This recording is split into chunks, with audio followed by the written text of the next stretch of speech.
दिल थाम के बैठो चाहने वालों, ये तो अभी झलक है, ट्रेलर तो अभी बाकी है। दिल थाम के बैठो चाहने वालों,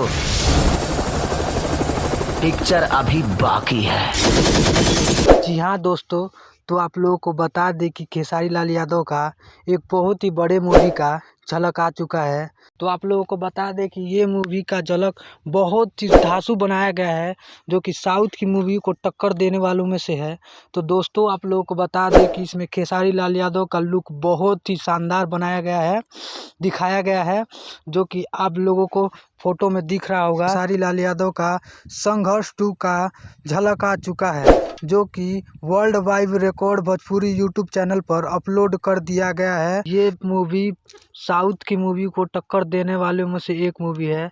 तो आप लोगों को बता दें कि ये मूवी आज ही के दिन में इसका झलक आ चुका है। तो आप लोगों को बता दें कि इस मूवी का ट्रेलर बहुत जल्द देखने को मिलेगा। अगर ये अपडेट आप लोगों को अच्छा लगा हो तो हमारे वीडियो को लाइक एंड चैनल को सब्सक्राइब जरूर करें। मिलते हैं नेक्स्ट वीडियो में, जब तक के लिए जय हिंद जय भारत।